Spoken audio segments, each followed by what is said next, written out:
Perfect. Hello, this is Jay Spillers. Welcome to Inspire Me with Jay. My special guest is Shayne Lacasse. Shayne, introduce yourself. Hi, thanks, Jay. As Jay mentioned, my name's Shayne. I have a Facebook page and a YouTube channel called Terrestrial Vibes, and through that, I offer crystal bowl healings, energy healings, and spiritual knowledge. I guess I did do a show with a friend of mine for a bit as well, spiritual Q&A. So I'm a little bit well versed in front of the camera, I guess, for doing. Things like crystal bowl sound baths and shows and things like that. So it's exciting to be here, Jay, and thank you for having me. Oh yeah, thanks for coming. So what specifically do you do with crystal bowls in terms of, is that like a specific type of meditation that you practice? So with the quartz crystal bowls, and I'll just show you for some those of the people that are watching on the YouTube later. So I've got one in my hand, and I'll just strike it here so you guys can hear the sound of the crystal bowls. Because for me, it kind of invokes more of an angelic, higher energy kind of down into our plane. And it helps a lot of people. They can feel it resonating inside them, and they can feel it in their energy, so to speak, right? So just quickly, I'll just give it a little strike. Might be a little loud. And it just resonates quite a while. Now, the crystalline structure of the bowls themselves is 99.99999% quartz crystal. And for those of you who are crystal philes in the audience and have a lot of crystals, you might enjoy the fact that that's pure crystal. And that pure crystal is going to resonate with the crystalline structures in your body and aid in kind of keeping your vibration high, right? It's at a higher vibration than what you're probably running at. So when you hear the crystal bowls, a lot of people feel a lot of different sensations with that. And so when I first heard the crystal bowls, it was mesmerizing for me. And I was like, wow, this is something I got to have in my life like all the time, right? And I was very attracted to having that in my life. And so I went and, made a large purchase, spent some money and got some crystal bowls. And what I do for others is not necessarily the same as when I play them for myself. A lot of times it's a matter of, okay, do I want to meditate with the bowls myself, or do I want to meditate, just meditate, or am I offering something with intention to other people, right? So it's a little bit about it. Yeah. So how many years ago did you get into the crystal bowls? I first started, I guess it was 2015, so about 8 years ago now. 8 years ago now. There was a gentleman coming through our town up here in Canada. For those of you who don't know, I'm from Calgary, which is in the western part of Canada, not far from the Rocky Mountains. And a gentleman came up with that taught how to play crystal bowls and would do a weekend seminar and such. And so I signed up for it and was enthralled and learned quite a bit about healing others with the bowls and things like that. So originally, I didn't do shows and broadcasts. Originally, I just did personal healings for people and my own personal stuff. And then eventually, I started to do healings and stuff in group settings, right? So I started out that way. And then moving from group settings to helping a friend of mine who actually did yoga wanted some crystal bowls to happen too. So we did yoga and crystal bowls together. And then that evolved into meditations with crystal bowls. And then eventually, I just started thinking, well, might as well do it on Facebook, right? And see what happens. and here we are. I think it's been about 2 years since I started broadcasting shows and videos and things on Facebook. And here we are now finally starting to grow a little bit and gather a little bit of following and helping more people. And that's the name of the game, I think, is really just how much can I send out these good vibes, and can I be the type of person that can do this for en masse, for the people out there, right? And to see it actually happening has been quite an experience, and I'm excited. I'm more excited now doing it than when I started. So yeah, it's been a little bit of a journey for sure. So, have you seen people healed with the crystal bowls? You know, like they had a certain condition or emotional traumas or stresses, and something was healed. I do receive some good feedback for certain things. A lot of the time, it's going to be more on the energy, etheric side of things. Like I know my aura was dirty and now I feel clean. That sort of stuff. I feel lighter.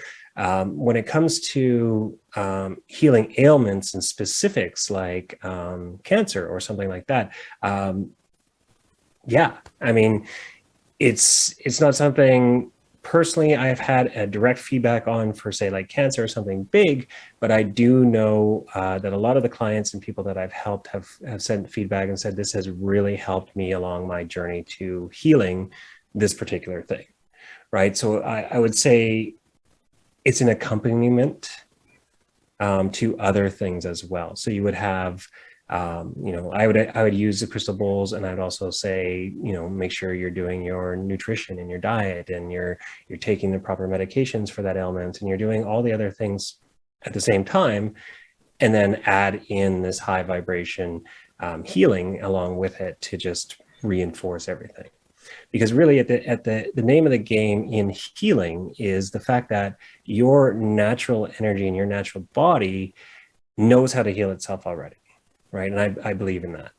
And when you factor in a little bit of energetic help, then that can really stimulate that inherent healing that your own body has. So for me, on a personal level, seeing toxins leave my body and things that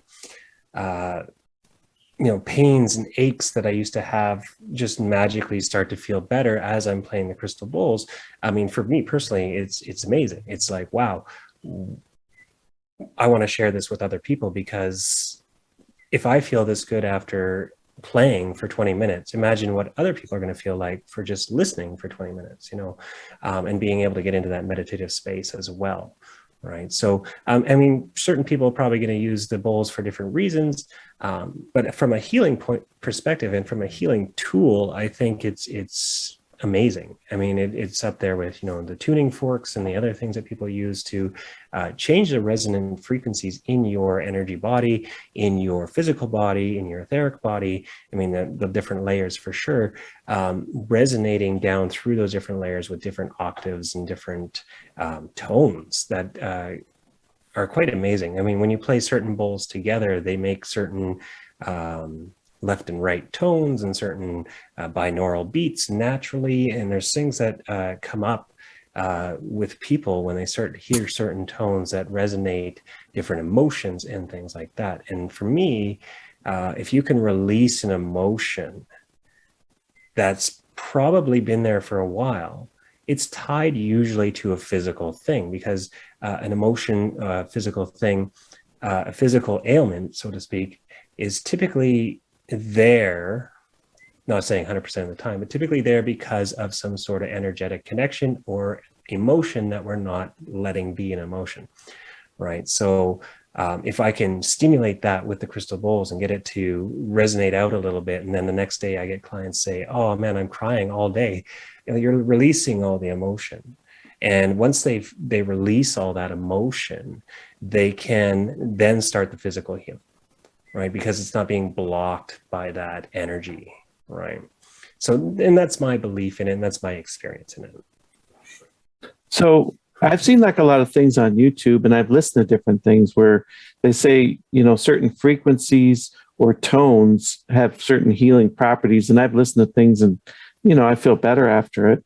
Have you looked at like YouTube and different frequencies, sounds? Like some of them use like 432 instead of 440, like megahertz or whatever it is. Yeah. And then there's also the what they call the Selfveggio frequencies, were very popular on all those YouTube, Spotify, and stuff like that. People like to listen to them, and they resonate with different chakras. I actually have some videos coming out right now because the new crystal bowls that I bought are a chakra set, so each one is a different note. And each one resonates at a different frequency. Now, with the bowls, people will say on YouTube or whatever, this bowl resonates at 396 hertz or whatever it is. But if you actually play the bowls, and I've measured them myself with spectrometer, audio spectrometers or whatever, and measured what hertz are actually coming out of the bowls, and it's always a spectrum depending on how hard you're playing, what different mallet you're using. Like I have a few different mallets, right? That you could use to strike the bowls or to rub the bowls with, and they're going to give you different tones and sounds. So while we say, okay, this is, root chakra is 396 hertz, Solfeggio frequency is what they say, right? So if I have a root chakra bowl and I say on YouTube, okay, this is, 396 hertz or whatever it is, that's the where we want it to be, but there's always going to be a range around that that's going to resonate. And different people, depending on where they are in their spiritual journey and where they are in their physical healing and their spiritual healing and things like that, will need different frequencies and resonances. So if some days you may be feeling, hey, I need a lot of root chakra, a lot of lower frequencies, maybe the next day you need a lot of higher frequencies to tie in your crown chakra or your third eye chakra to, balance yourself out a little bit. So do you work with like the 7 chakras? Because I've talked to people that are into Mikkei and they talk about 7 chakras. Is that what you focus on in the body? Or? Yeah, so I tend to stick to the 7 chakra system because that's the most widely known. People can have varying numbers of chakras. There's a 13 chakra system. There's Egyptian system, and there's different systems of chakras and how people believe they go. For the most part, the Indian Asian way with the 7 chakras, what I tend to discuss with people because it's the most widely known, and every chakra system has those 7 bigger chakras in it. Right. So for those of you who don't know what a chakra is, Sanskrit for spinning wheel, which is an energy vortex that ties in energy conduits in your etheric and energy bodies. So it's a way of basically transmuting denser energies for higher energies and vice versa, and moving those energies throughout your body. All right. So if we can stimulate those with the energies of the crystal bowls, we can then help those energy systems in your body flow better and assimilate energies better, et cetera, et cetera, et cetera, so that you can have a more, lighter feeling throughout the day. You're not dragged down by other people's energy, attachments, things like that, because you're glowing and all your energy is working great. Right. So in terms of like crystal, is it kind of like, when you have an antenna that picks up a reception from radio or TV, like, how at least how it used to be? Is it kind of like working sort of like an antenna to connect to spiritual energy? I would say it's more like octaves on a piano. So if you're thinking of, let's just take the note C for root chakra, right? So our note C for root chakra can resonate at, 396 hertz, let's say. And it can also resonate at the next level of that, right? If you go up on piano keys, if you go from C up to the next C, you've gone up 1 octave. So for me, if I correlate these octaves as levels in consciousness or levels in spiritual dimensions, or we can correlate it however we want to feel and think about it. But what we need to know is that if I make a C note here, I can also resonate that C note on the next level up and the next level up after that and the next level up after that as an octave, right? In the same way happens from coming down from the higher realms. They can resonate their notes down to us via this octave kind of system, which is like a step down. I'd almost say it's almost like, if you're thinking about it in an electricity standpoint, Mhm. it's almost like a step down transformer where you're taking 10,000 volts and then you're stepping it down to like 60 volts that can come out of the wall, and you won't blow up your computer when you plug it in.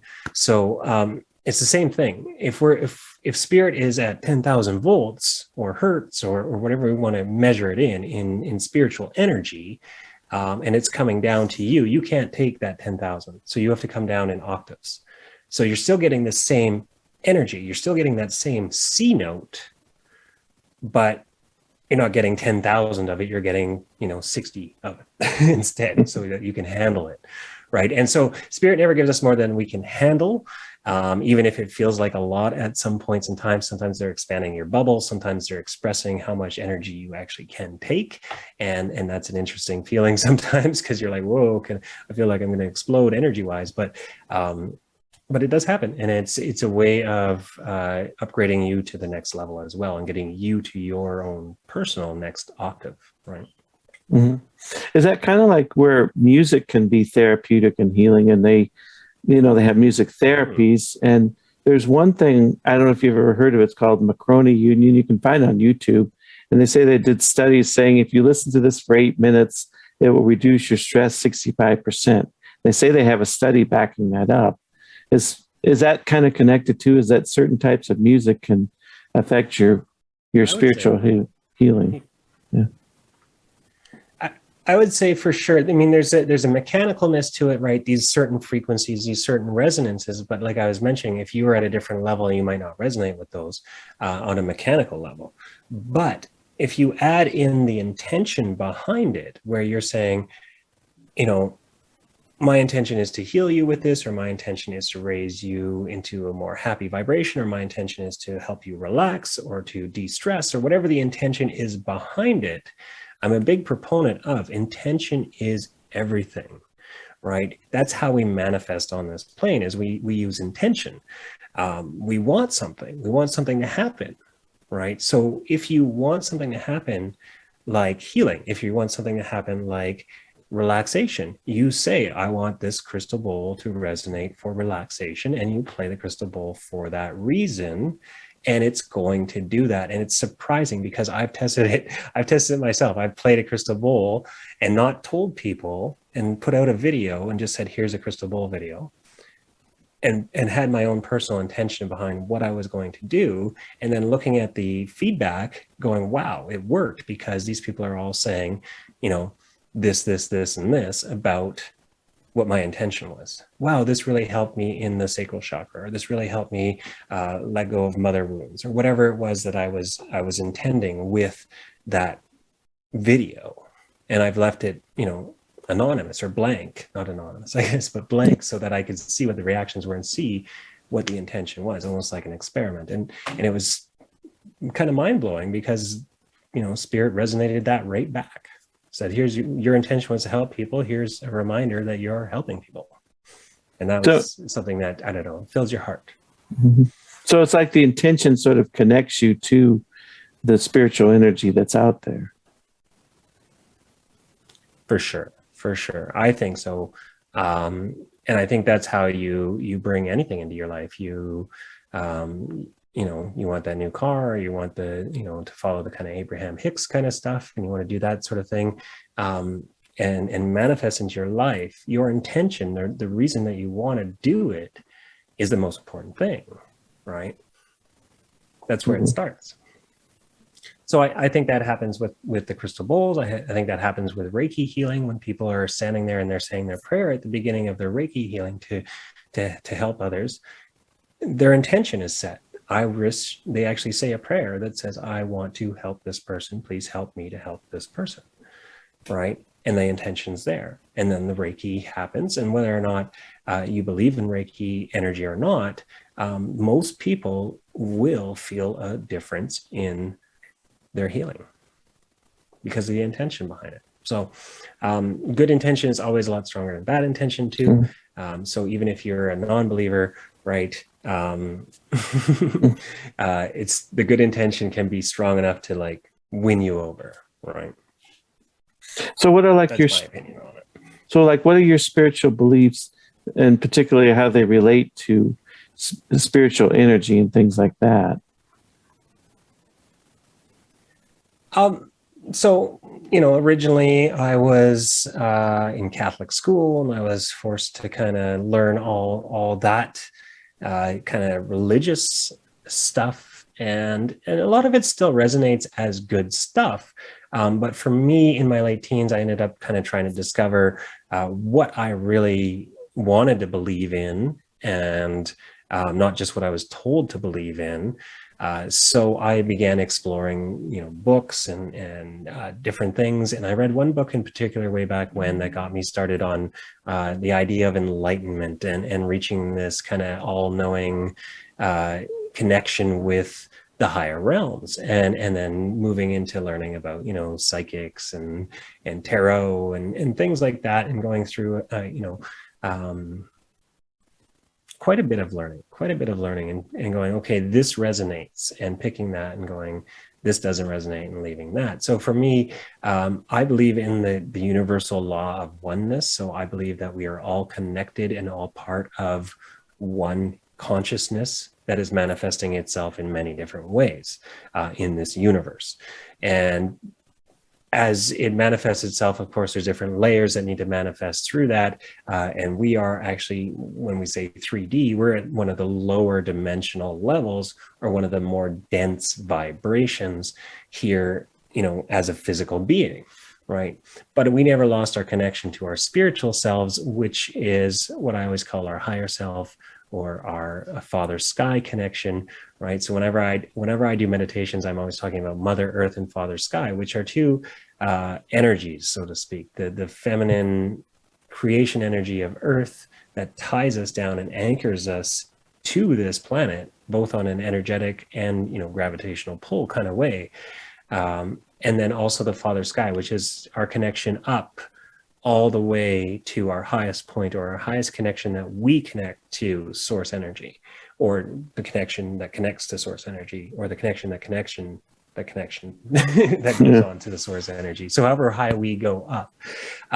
So our goal, I believe our goal, is to help others raise their vibration up, so that we can all experience this kind of oneness with consciousness, that we're all kind of the same, but we're all different, but we're all part of something, right? And that's kind of, I've been feeling that way for a long time, since my early 20s, I guess.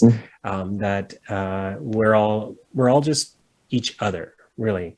We're all the same consciousness, experiencing it in different ways. Further that, you could even kind of conceptualize that, hey, maybe if there isn't any time, right, because time is maybe a human concept, maybe we are all just the same person experiencing a life, right, billions of times, but we just happen to be overlapping. So you're actually really me, Jay. Well, and really you. Yeah, and that point of view. But it's not something that you have to believe in. It's something that I would say that if you conceptualize it, it's neat to think about. But from a real standpoint, I would say that we are all part of the same consciousness. We all come down to experience life in some way, and to learn and to bring that experience back to source. And that's my belief. Well, so like the law of oneness, is that similar to, like, I don't know if you know much about like the Atlantis, but I've heard that they believed in the law of one. And, I was kind of thinking like a couple of weeks ago in meditation that the law of one sort of got introduced into like Judaism in the Old Testament and into Christianity, and that sort of carries on the tradition, maybe others too, that there's like elements of the law of one in different religious traditions. Definitely. And there's some books about that for sure, Jay. Going back into my early 20s too, I'm trying to think of some of them, but definitely does originate with the Atlantis stuff. And for me, it's it's more of a history that we've kind of lost. We're getting a lot of people channeling information nowadays to give us some more insights into the Atlantis stuff, for sure. And for me, I think that's where a lot of the original spirituality originates. So when Atlantis, sank or ended, or that civilization ended, those that held the knowledge, I think they spread throughout the different parts of the planet. And that's why you see some of the same symbols in different relatively you know, they're not connected in any way parts of this planet, like the Mayans versus the Egyptians, et cetera, et cetera, et cetera. You see certain things that are spiritual traits that have kind of grown from this throughout, I didn't think, different parts of the planet. And I think they are all kind of originated into that first civilization collapse, and then keepers of the light, or so to speak, or keepers of the information, spread out to different parts of the world and started new things like monasteries and civilizations in other parts of the planet. And that's my belief as well. When I read something, if it doesn't resonate, I know right away, it's like, this is not right. This doesn't feel right. This doesn't feel right. This doesn't. When I read something like that, and I like a story about Atlantis, or a story about, say, King Solomon, or a story about David and Goliath, or whatever it happens to be, whichever story we're reading from an olden time, if it resonates with me, I go, that actually feels good. That feels like a story that actually happened. I will check in with my intuition and go, okay, this is something I choose to believe in because it feels right. And there's been a lot of things I've read, and a lot of things over the years where I'm like, it just doesn't feel right. It doesn't resonate. Maybe parts of it do. Maybe there's some parts that somebody's writing about, or something that they've got part of it, but they've added some ego in there, or they added something else in there, and it's just not a pure kind of channel, or not a pure information for everybody. But and that's where you have to decide for yourself, right? Take that inner resonance and say, okay, does this feel right, or does this not feel right? And for me, the Atlantis stuff really resonated. I was like, wow, this is a kind of story that I didn't know happened, but I needed to know. So yeah, I could encourage some of your listeners to probably check in on some of that older stuff and see what resonates with you. It's interesting because there's not, we have a lot of people that can say, this happened or that happened. I channeled this entire book of all this, blah, blah, blah. And that's great. And there's lots of good stuff out there. It's amazing stuff. And there's some amazing channels out there. But if it doesn't resonate with you, right, then it's not probably going to resonate with us, with your belief system and things like that. So find the books that you resonate with.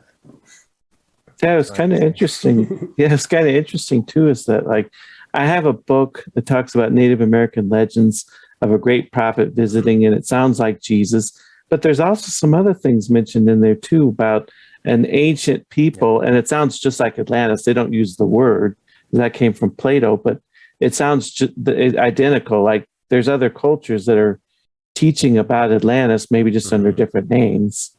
You know what I mean? For sure.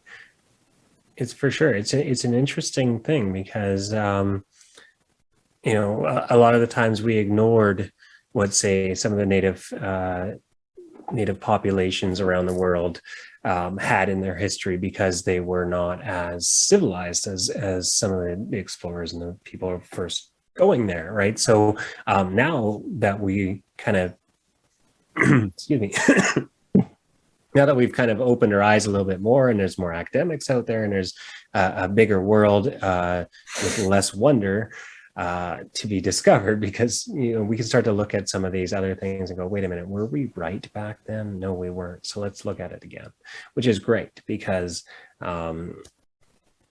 it's nice to see the teachings of, like, the Hopi Indians and things like that come about, so that we can understand, it's not just about growing really good corn. It's about blessing the land and being spiritual and all these things that they talk about, and then saying, okay, does this resonate with me? Yes or no? And for the most part, a lot of that stuff will resonate with a lot of people, because we are very connected to this earth. And with the indigenous populations, they were very connected to Mother Earth as well. And I think that when we start doing things like grounding ourselves down and connecting with Mother Earth and spending some time in meditation and making sure that we, resonate and feel what it's like to be on this planet, I think we can tap in a little bit more into those ancient kind of teachings and spiritual teachings in that regard. And for sure, it's going to benefit you, I think. Mhm. Well, yeah, and you think about like in terms of us all being one. I was thinking of the passage where like it says like Jesus said, if when you fed the least of these, the hungry, or you gave a drink of water to them, you did all these things, you did it to me. And it's a beautiful sentiment, but I think there may be something literal there where he's saying I actually am one with them and with you in that passage too. I agree.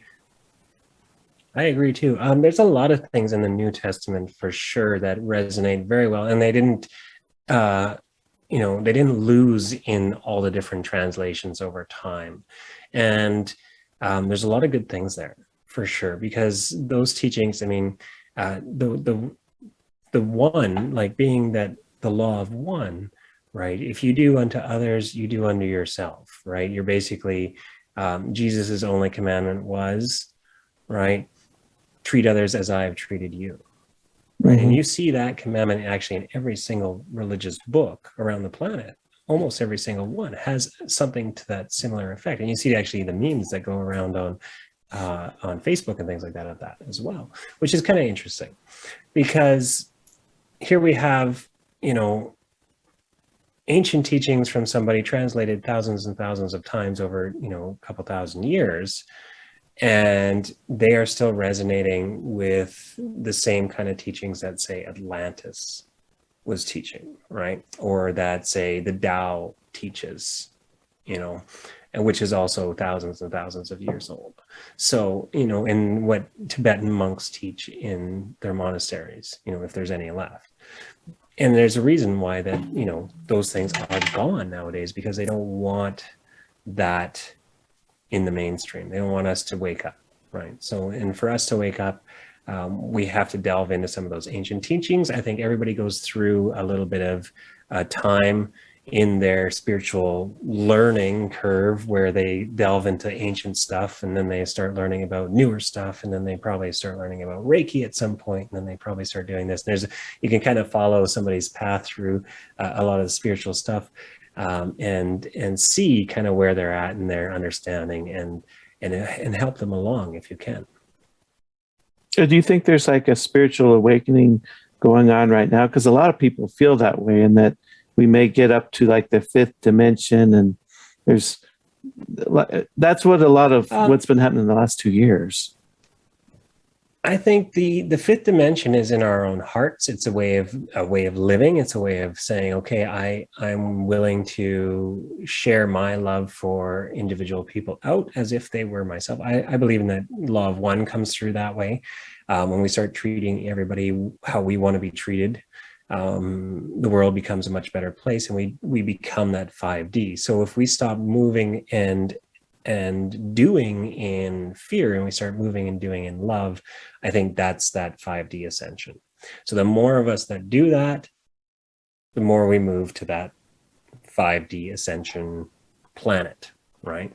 And for me, that's an emotional shift. People have to really release these old emotions of fear and things, and they have to really start to do. It always comes back to the emotions, and I think that's what planet Earth is actually really good at, is helping us feel these emotions and work through all these issues. It's like a crash course in experience. How do you deal with a lot of these emotional things that come up in our lives? And if we can start to deal with them in a more loving way, whether we're loving ourselves or we're loving others, we're forgiving ourselves, we're forgiving others, I think that's the real ascension. That's the real change from being a 3D world to a 5D world. Why do we skip the 4D? Because 4D is time, right? And some of you might be noticing that time is speeding up, or other people might say, well, time is always speeding up. The older you get, it always gets faster, et cetera, et cetera, et cetera. Is that true or not? Who knows? But it feels how does it feel? It feels like we are actually speeding up time and moving from this kind of 4D mentality of, okay, well, we start here, we have to end here on this linear path of time, to going, okay, well, instantaneously I can change my mind. So instantaneously I can change my emotions. And if I can change my emotions instantaneously and I can change my mind instantaneously, and they both align, then I can change this world instantaneously.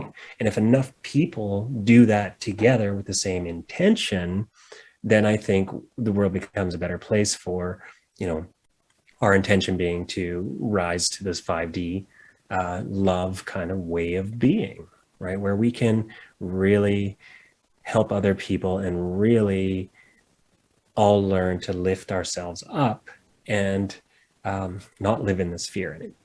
So for me, that's an important part. It's a very emotional thing that we're going through with this ascension. I think that's lost a lot of the times in the spiritual communities, Facebook communities, things like that. I think that there's a lot of like, hey, the mental aspect of it. You resonate with this frequency, it's going to help you achieve this, or listen to this podcast by this guy, or listen to that, or watch these videos by Shayne. There's so many things out there, and there's a lot of people trying to help. And I think when you pick your what resonates with you, when you pick your intention and you say, this resonates with me and this is what I intend to do, I think the more people that do that, then the better off we're going to be, because we're all going to start to mesh together and raise ourselves up. And it's going to be almost like, hey, I'll pull you up, you pull me up. We're all going to be pulling each other up, right? Instead of saying, hey, I'm going to step on you to get higher, which is that old dog eat dog kind of world that we're used to living in, or we grew up in, or for the majority, most of us grew up in, and a lot of us are still living in right now, in that mentality going, oh, well, if I don't do this, somebody else is going to do this, and I'm going to miss out. That whole lack mentality. Right. So we have to move from that lack mentality to the abundance mentality, and saying, hey, you know what? Even if I don't have everything that I want, I have more than enough to give for this or for that, or I can help in this way, or I can do this. When I started doing crystal bowls online, I wasn't working. I didn't have a job. COVID had just hit. I was sick. There's a lot of things that happened. And when I said, okay, well, I just want to, do some bowls and help other people, then I started to help myself a lot better, or I felt a lot better. And then I helped myself more, right? So that's what I think. Everybody needs a little bit of help sometimes, but you also have to start to change your mind about how you feel and how you want to be and what your intention is. Mm-hmm. So when you talked about fear, every time they have those things like on Facebook where they say, what one thing would you get rid of if you get rid of anything? I always write fear. And I think the opposite of love actually is not hatred, but it's fear. Fear is probably the worst thing that we have in the world. One thing I like to do is I like to do an affirmation that's kind of a part of a Bible verse. It says, perfect love casts out all fear. And I felt like I've improved a lot in terms of getting rid of fear just by affirming that. And I do that in my meditations too. Yeah, and I believe in affirmations. I actually have an affirmation video on my YouTube where, with the crystal bowls in the background, and me, affirming for you guys that you can follow along. And that came out as a request, actually. People asked for that. And I said, okay, I'll do one. And, why not? And for me, because I do believe that affirmations work, I think one of the hard things to do is change our own inherent programming, which is to say, what our beliefs were instilled by our parents, our teachers, and stuff growing up, and changing those, kind of going, okay, well, I need different tools. I need different ways of doing things. I need, to change the way I think about things. And I think that's a long process sometimes. I mean, that's a lot. It can be a lot, and it can be a lot of repetitive working on it and working on it and working on it. And there's still things, after starting to work on them, 10 years later, you're still working on them because you're like, oh, so ingrained. It's a program, right? It's almost like you got to deprogram and then reprogram. Otherwise, the program that was there takes back over, right? If you don't put something there in its place to fix it. So you can say, no, I don't want to think about that all you want. But unless you say, I don't want to think about that, I want to think about this instead, now you're setting your attention, right? Then it'll start to work better for you. If you just keep saying, no, I don't want this, no, I don't want this, yeah, it's going to eventually stop, but it's going to take a lot more, right? It's almost like, just pushing away that dog that wants pets, and a dog just wants pets, but you just keep pushing away, and the dog just keeps coming, right? You pet the dog for 30 seconds and then the dog goes away, right? You're done, the dog's not bugging you anymore. So it's one of those situations, I think. So like with affirmations, it seems like there's two ways that you can do affirmations to get the most results. There's one is in meditation and being in a high relaxed state, but then there's also one where I've heard you can get into highly emotional states, kind of like what Tony Robbins does. He gets people psyched up and they're really excited. That's one way to sort of inculcate affirmations. Yeah, for sure. And that's what it is. If you can emotion, right? Energy in motion, emotion, right? If you can get emotions flowing for people, I mean, if you really think about it, for all the things in media and movies and things like that, when people watch a television show or they watch a movie, why are they watching it? They're there to feel emotions and enjoy it, right? Usually. Right. And you think, well, why do movies like scary movies? Well, people want to feel that fear in a safe way because it's exhilarating and they get that emotion. Right. So the same thing, I think, with what you're saying. You have to, want to feel it. And I think a lot of people don't. They go, I don't want to feel these emotions. And that blocks them on their spiritual path, that blocks them on their emotional healing, that blocks them in their relationships. It's a major thing, right? If you start not feeling your emotions or not expressing them, right? Everybody has emotions. That's the thing. Everybody has them. But if you have them and you just hold them, that's what causes cancer. That's what causes so many, diseases and things, dis-ease, right? You're not at ease with yourself because you haven't allowed your emotions to flow. You can feel them and let them go. And that was a big lesson for me. And it's still a lesson for me. How do I deal with my emotions better and things like that?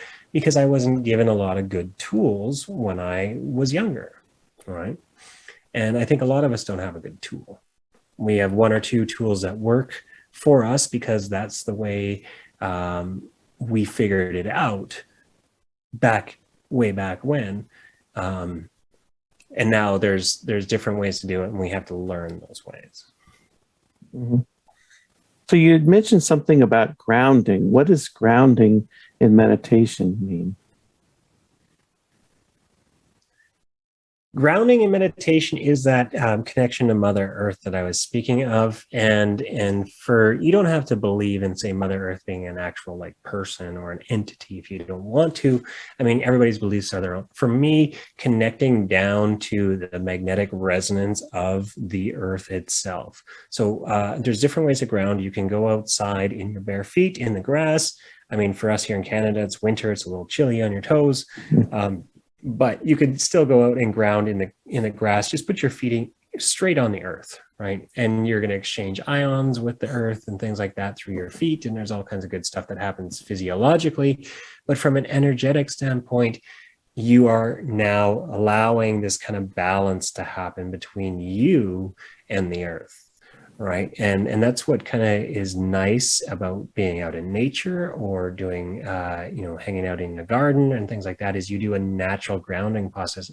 And a lot of people say, oh, well, especially if they haven't been out in nature for a while, they go out in nature and they're like, oh, I feel so relaxed. Oh, it's so nice to be out in nature. Well, it's not really just the nature. I mean, yeah, of course, the trees have a nice energy to them and they're giving you energy, and there's plants and things like that are all here to help us with our energy as well. But also, you're grounding out all that anxiety and excess energy that you've been picking up from other people, things that you've been worrying about, you're not worrying about anymore all of a sudden because you're out, and it's just allowing that extra energy to dissipate down into Mother Earth. So basically, Earth takes that for us.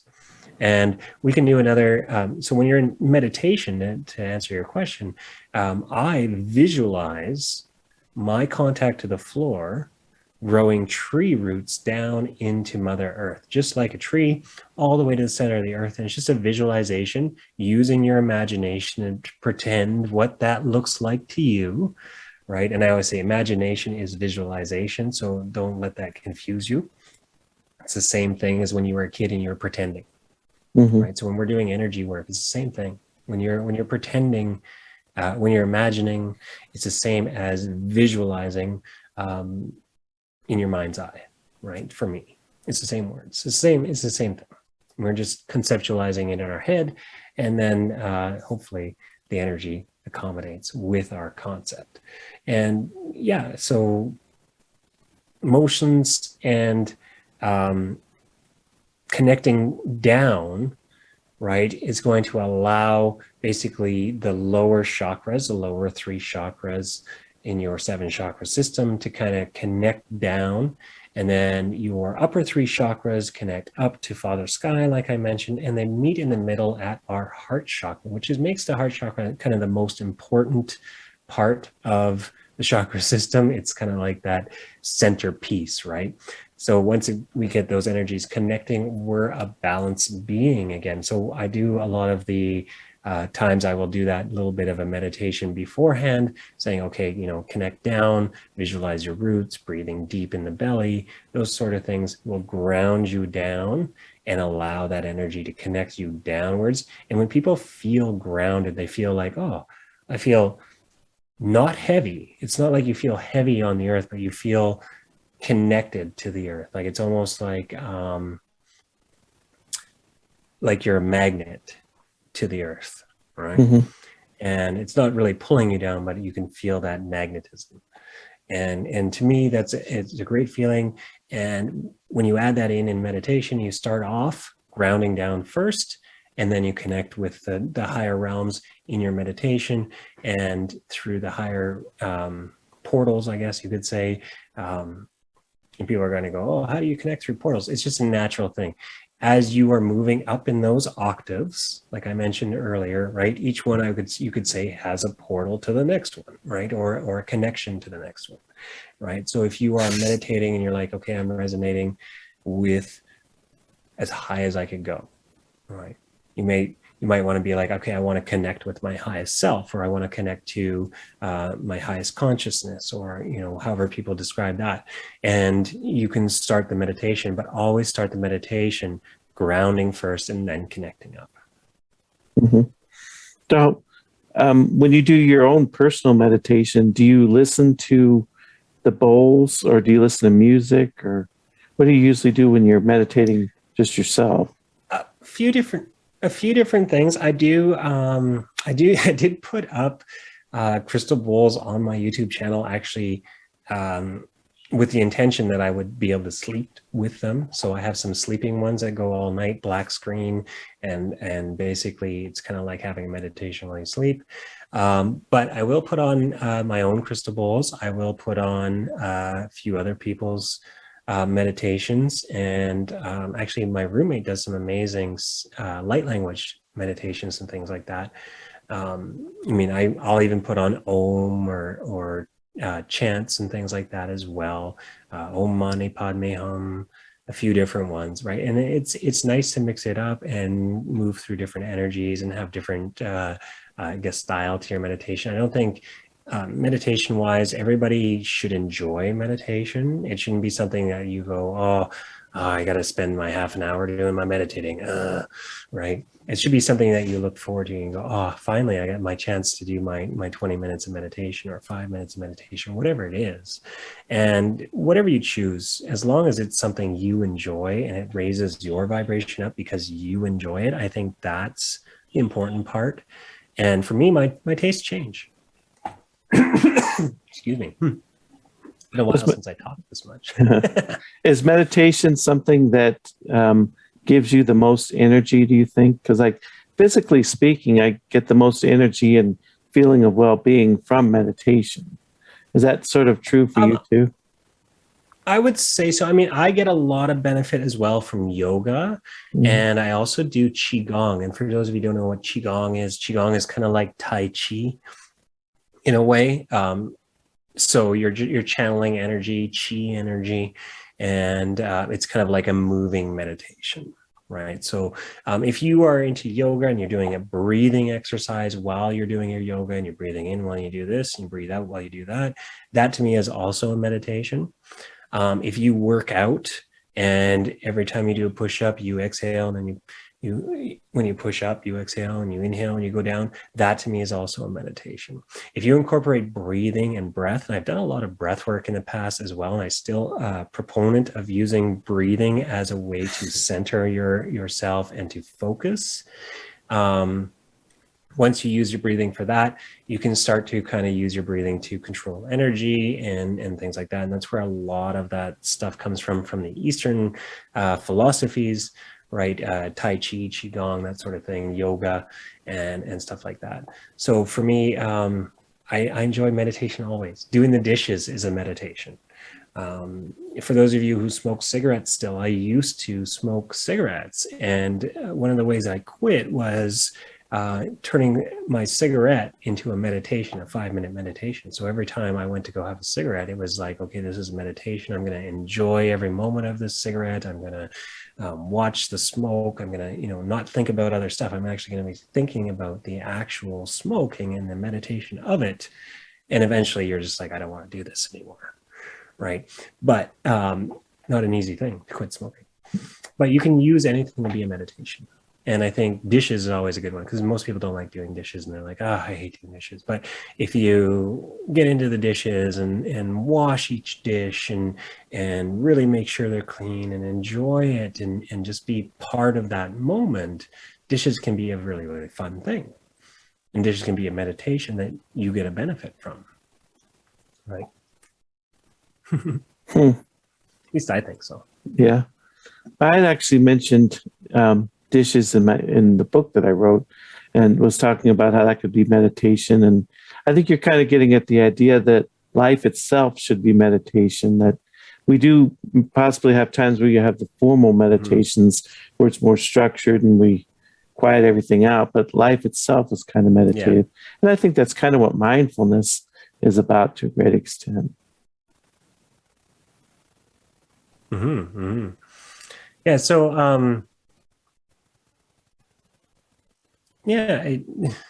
was going to say, I lost my train of thought. It's towards the end, aren't we? Yeah.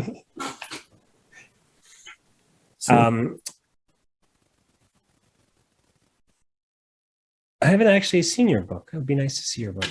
You should link your book to me. Yeah. Yeah, it's just called Meditation for Everyone. And I wrote that. And oh, yeah. Okay. Yeah. Yes. Yeah. I remember that. I just haven't had a chance to actually read your book. Yeah. So. And that's one of the things too, I guess, if we're both meditation teachers and both trying to help people, sometimes you're kind of like, oh, well, that's just the same stuff I'm already kind of looking at. But there's also that point where you're like, oh, well, there's probably something in there I don't know. So it'd be something worth checking out too, right?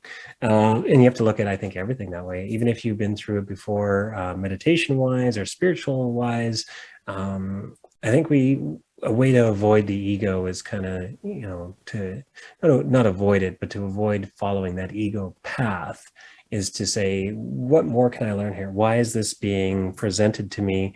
And,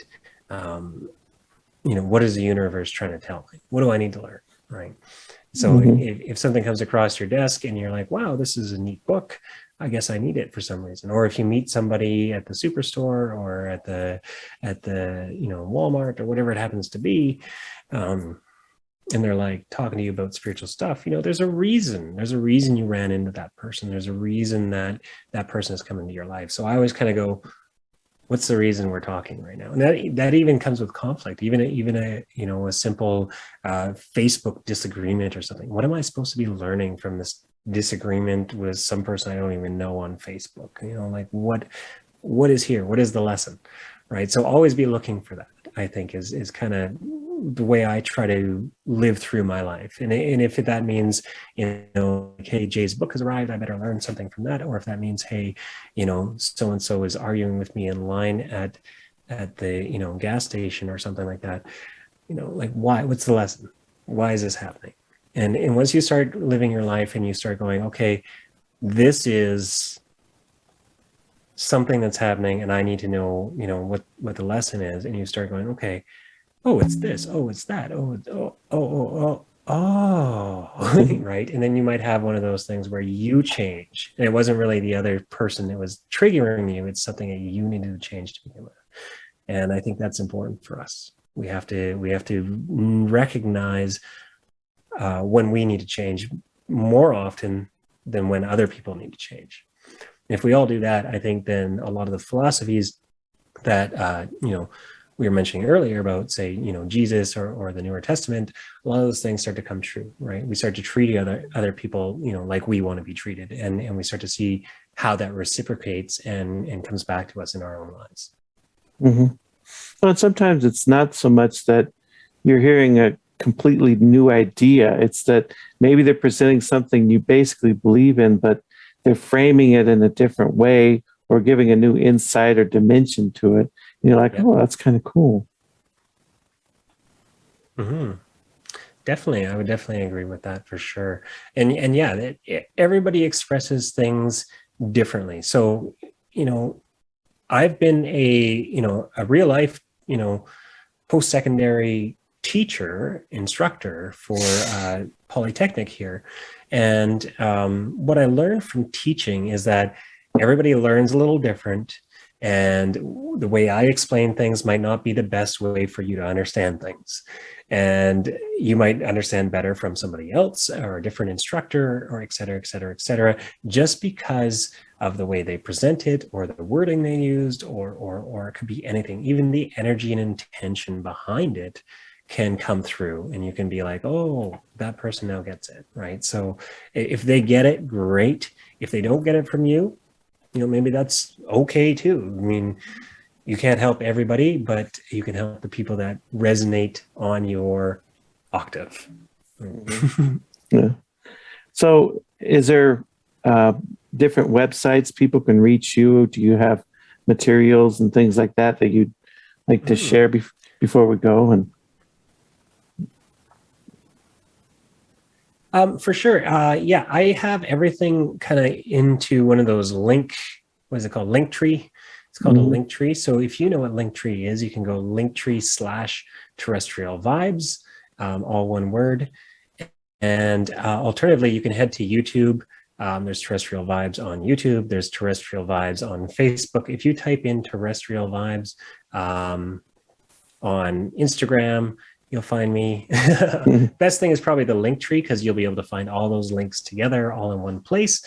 But also, if you just head to Instagram and you find me there, my link tree is in that description, so you can find everything else that way too. So yeah, if you want to follow the Crystal Bowl things, I would suggest definitely subscribe to the YouTube channel, because I post all the Crystal Bowl videos up there. Not all of them make it to Facebook. If you want to follow the live stream, then definitely head to Facebook. I think that's the best place to do the live stream. I get the most interaction in the comments, and if you're going to join me there, that'd be the best place. And then alternatively, I offer my healing services too. So you can do a one-on-one with crystal bowls with me, or I also offer a long distance healing. All that stuff is there in the link tree as well. And yeah, I'm always creating and offering new stuff, so it's worth coming back to those places if you haven't been in a while. I've got a bunch of shorter videos coming out this week, one for each chakra. Root chakra came out yesterday. Sacral chakra came out today. They're on the Facebook and all the places as well. Excuse me. So yeah, if you want to find me, I'm out there. And yeah, Terrestrial Vibes is the name of the business part of it, I guess, or the page and the channel and all the things. Yeah, that should be, I think that's all of it.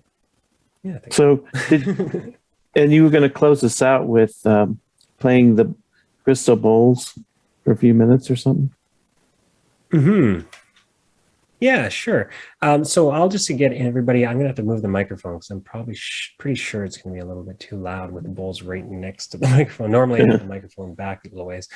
So I'll get everybody who is listening, if you want to just relax, we'll do that little bit of a grounding exercise I mentioned earlier. We'll just do 5 minutes here real quick. And I'll just get you to breathe deep in the belly, full belly breaths, fully expand the belly. Fully contract the belly button back towards the spine. Really stretch that belly out, in and out, and move your focus down to that breathing. And we're going to visualize our roots from our contact to the floor, growing deep down into Mother Earth, all the way down to the center of the earth, just like tree roots. And just keep breathing deep in the belly. Now, as I play the bowls, we're going to bring that energy from our higher selves down, and we're going to merge this connection, this into our heart chakra.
And just keep breathing in the belly.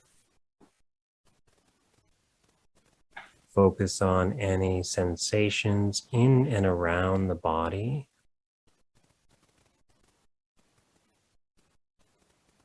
Feel your contact to the floor. And when you're ready, coming back to us.